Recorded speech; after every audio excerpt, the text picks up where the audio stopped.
கிறிஸ்துவுக்குள் மிகவும் அன்பான தெய்வ பிள்ளைகளே, இன்றைக்கி 12/4/2026 ஞாயிற்றுக்கிழமை. அன்பானவர்களே, இரவு 7:30 மணி. அன்பான தெய்வ பிள்ளைகளை, இன்றைக்கி ராத்திரி நான் சமையல் பண்ணலை. ஏன்னா நேற்று மத்தியானம் சமையல் பண்ணது இன்றைக்கி மத்தியானம் வரைக்கும் எனக்கு இருந்தது. சரிங்களா? அதனால் இப்போ ராத்திரி சமையல் பண்ணலை. பாத்திரத்தெல்லாம் அப்படியே சுத்தமாக விளக்கி வச்சாச்சு. அன்பான தெய்வ பிள்ளைகளே, சரிங்களா? ராத்திரி சாப்பிட்றதுக்கு கொஞ்சோண்டு கோதுமை மாவு இருந்து, அந்த கோதுமை மாவில் கூழ் காய்ச்சிருக்கேன். கூழ் காய்ச்சி அதில் ஒரு 50% சாப்பிட்டாச்சு. சரிங்களா?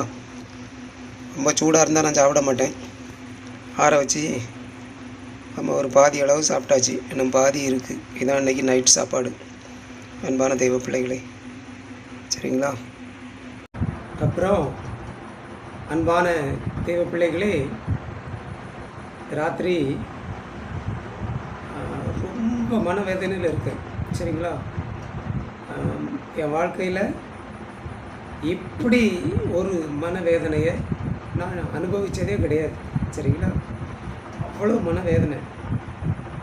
ஏன் அப்படின்னு சொன்னால், நான் எதுக்குமே கடன் வாங்க மாட்டேன். ரொக்கமாக யாருக்கிட்டையும் 10 ரூபா கூட கடன் வாங்க மாட்டேன். சரிங்களா? ஏதாவது ரொம்ப அவசரம் என்கிட்ட இல்லவே இல்லை. ரொம்ப அவசரம், வீட்டில் இருக்குது, என் கையில் காசு இல்லை, அந்த மாதிரி மாட்டிக்கிட்ட சூழ்நிலையில் அங்கே யார்கிட்டையாவது கைமாத்தா வாங்குவேன். வாங்கிட்டு வந்து வீட்டுக்கு திரும்ப கொண்டு அவங்ககிட்ட உடனே கொடுத்துருவேன். சரிங்களா? நான் அப்படி தான் பழக்கம் வச்சுருக்கேன். கடன் அப்படின்னு சொல்லி வாங்கவே மாட்டேன்.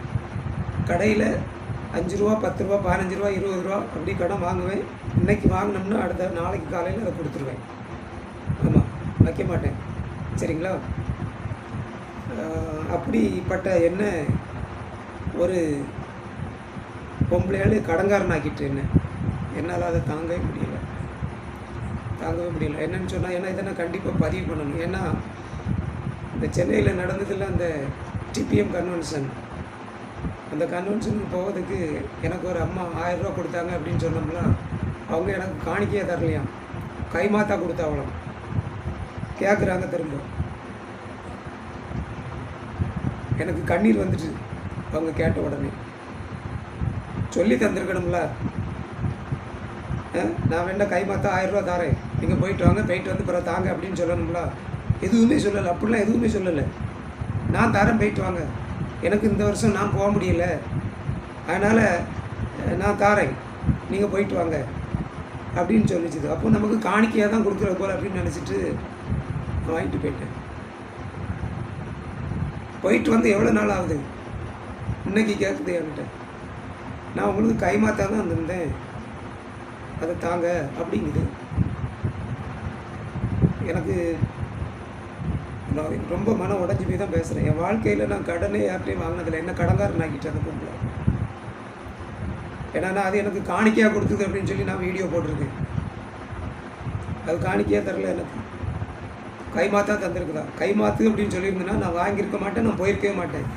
கைமாத்து வாங்கிட்டு கடன் வாங்கிட்டு போகிற அளவுக்கு அந்த ஸ்தாபனம் பெரிய ஸ்தாபனமா? அது என்ன அப்படி பெரிய ஒரு ஸ்தாபனமா? அன்பானவர்களே, எல்லாரும் சொல்லலாம் சிபிஎம் பெரிய அப்படி ஸ்தாபனம் இப்படி ஸ்தாபனம் அப்படின்னு சொல்லி. எனக்கு ஆண்டவர் வெளிப்படுத்தி தந்திருக்காரு. அது அந்தி கிறிஸ்துவ உபதேசம். சரி, எனக்கு ஆண்டவருக்கு வெளிப்படுத்தி தந்ததை நான் சொல்கிறேன். அப்படிப்பட்ட உபதேசத்தை கேட்கறதுக்கு நான் போவேனா? அதுவும் கடன் வாங்கிட்டு நான் போவேனா? தரும்போது சொல்லியிருக்கணும் அந்த பொம்பளையாண்ட, நான் கைமாத்தா தரேன், வேண்டாம் நீங்கள் போயிட்டு வந்து அதுக்கு பிறகு தாங்க அப்படின்னு சொல்லி. வேண்டாமா, வச்சுங்க தாயே அப்படின்னு சொல்லியிருப்பேன் நான்.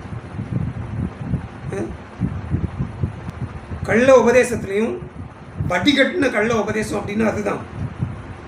ஆமாம், ரொம்பலாம் ஒன்றும் நான் சொல்ல வேண்டியதில்லை. ஒன்று சொல்லுறேன்.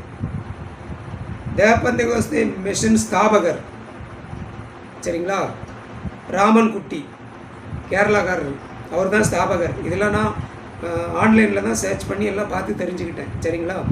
ஆனால் அவர் கிறிஸ்டினாக மாறின பிறகு அவர் பேர் பால். சரிங்களா? அவர் தான் அதன் ஸ்தாபகர். அவர் வந்து ஸ்தாபிக்கும் போது அவர் கல்யாணம் முடியாமல் ஸ்தாபிக்கலை. அவருக்கு பொண்டாட்டி இருந்தது, பிள்ளைகள் இருந்தது. பொண்டாட்டி பிள்ளைகள் இருந்தது அவருக்கு. பெந்தேகோஸ்தே மிஷன் ஸ்தாபகர். எல்லாமே ஆன்லைனில் இருக்குது, சர்ச் பண்ணி பாருங்கள். அது கரெக்டான உபதேசம். ஏன்னா தன் சொந்த குடும்பத்தை நடத்த தெரியாதவன் எப்படி தேவனுடைய சபையை விசாரிப்பான் அப்படின்ட்டு வசனம் இருக்கு. சரிங்களா? ஆனால் கொஞ்ச காலத்துக்கு பிறகு அந்த இதெல்லாம் மாற்றிட்டு கல்யாணம் பண்ணாமல் ஊழியம் செய்தவங்க ஊழியக்காரன் அப்படின்னு சொல்லி உள்ளே கொண்டு வந்துட்டாங்க. அதுதான் பெரிய சத்தியம் அப்படின்னு சொல்லி எல்லாம் கண்மூடித்தனமாக போய்கிட்டு இருக்குது. அதுதான் சத்தியம் அப்படின்னு சொன்னால் அங்கே ஃபேமிலியாக உள்ளவங்க யாருமே போகக்கூடாதுல்ல. ஊழியக்காரனுக்கு எப்படியோ விசுவாசிக்கும் அப்படி தானே. கொஞ்சமாவது யோசிக்க தெரியணும்ல. வட்டி கட்டின கள்ள உபதேசங்க அது. அந்தி கிறிஸ்துவின் உபதேசங்க. ஆண்டவர் இயேசு கிறிஸ்துவின் உபதேசம் அது கிடையாதுங்க. கல்யாணம் பண்ணாமல் தான் ஊழியம் செய்யணும் அப்படின்னு சொன்னால் கல்யாணம் பண்ணாதவங்கள மட்டும்தானே உங்கள் சபைக்குள்ளே நீங்கள் ஏற்றணும். கல்யாணம் பண்ணி பிள்ளைக்குட்டி பத்து பேரை பேத்தி எடுத்துருக்க வேலையெல்லாம் நீங்கள் விசுவாசியை எப்படி ஏற்றுக்க முடியும்? நீங்கள் எப்படி அங்கே போக முடியும்? வட்டி கட்டின கள்ள உபதேசம். அன்பார்களே, இதை நான் சொன்னேன், இதை நான் பேசினேன். அதுக்கு பிறகு எனக்கு காணிக்கை கொடுத்துட்டு பாஸ்டர் காணிக்கை கொடுத்ததுன்னு பாட்டிட்டாரு. உள்ளதை சொன்னால் சத்தியத்தை சொன்னால் அப்படிதான். அந்த உபதேசத்தை கேட்கறதுக்கு நான் கடன் வாங்கிட்டு போவேனா?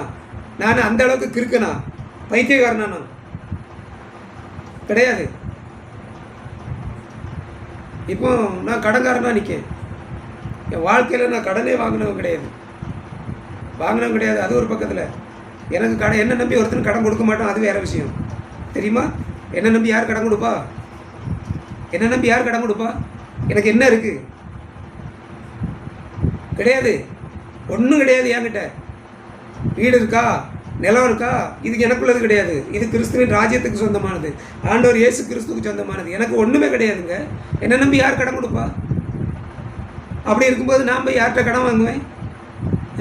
தந்திரமாக அந்த பிசாசு என்ன கடன்காரனாக்கி விட்டுட்டு இன்றைக்கி நான் முழுவதும் ரத்த கண்ணீர் வடிச்சிட்டு இருக்கேன். எனக்கு அதை கொடுக்கறதுக்கும் விருப்பம் இல்லை. ஏன்னா நான் அப்படி நினச்சிட்டு நான் போகலை. அது அது கேட்குது, நான் திரும்ப கொடுத்தேன் அப்படின்னு சொன்னால் அந்த சிபிஎம் உபதேசத்தை நான் ஏற்றுக்கிட்டேன் அப்படின்னு ஆகும். இல்லை, நான் ஜோம் பண்ணிட்டு இருக்கேன். ஆண்டவரே என்ன பண்ண, நான் இப்படி எனக்கு கொடுக்க விருப்பம் இல்லை. சொல்லி தந்திருக்கணும். நான் கை மாத்தா தரேன், நீங்கள் வேணால் போயிட்டு வந்து பிற தாங்க அப்படின்னு சொல்லி, வேண்டாம் தாயன்ட்டு நான் தூரம் வந்திருப்பேன், கையெடுத்து கும்பிட்டுட்டு வந்திருப்பேன். அன்பானவர்களே, ரொம்ப வேதனையோடு நான் இதை பதிவு பண்ணுறேன். நான் ஜோம் பண்ணிகிட்டு இருக்கேன். ஆமாம், ஆண்டவர் தமக்கு சித்தமானதை செய்வார்.